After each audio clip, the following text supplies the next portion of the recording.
Le ralentissement de la croissance en Chine a affecté plusieurs pays africains qui dépendent énormément de l'exportation de leurs matières premières.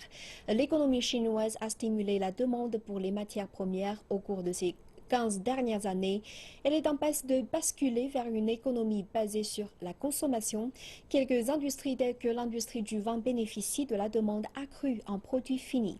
Aujourd'hui, la Chine reste un partenaire privilégié de l'Afrique. Reportage de Soumitra Nito. Les besoins de la Chine ont changé, tandis que certaines régions de l'Afrique ressentent les répercussions de la baisse de la demande en matières premières, d'autres profitent de la demande élevée en produits finis, comme le vin. La Chine et Hong Kong combinés consomment le plus de vin rouge dans le monde. Cela étant dit, nous devons prendre en considération que 80% du vin consommé en Chine est fabriqué en Chine, ce qui fait de la Chine la 5e région productrice de vin dans le monde.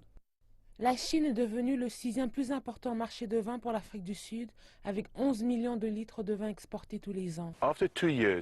Après 2 ans de diminution des ventes en Chine, les données des douanes montrent une augmentation de près de 33% de vins importés.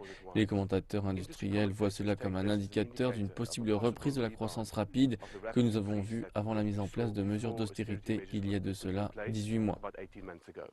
Avec le ralentissement de la demande de vin de qualité de l'Europe et des États-Unis, les vignerons sud-africains ont réalisé qu'il y avait une opportunité pour des vins à prix modéré en Chine.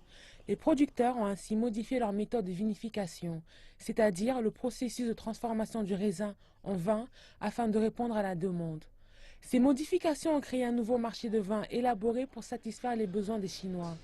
Il existe toutefois des risques, notamment si les consommateurs chinois réduisent leurs dépenses. C'est une croissance et un intérêt pour le marché de masse et cela est intéressant pour l'Afrique du Sud vu que nous pouvons assurer l'approvisionnement. La Chine est un marché en expansion mais les experts commerciaux nous avertissent que le vin n'est pas une exception dans ce qui a provoqué le ralentissement économique.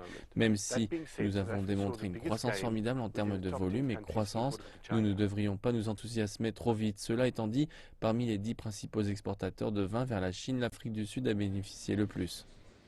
La Chine est devenue l'un des premiers producteurs de vin à l'échelle mondiale. Et selon l'Organisation internationale de la vigne et du vin, la Chine consomme plus de vin rouge que n'importe quel autre pays dans le monde.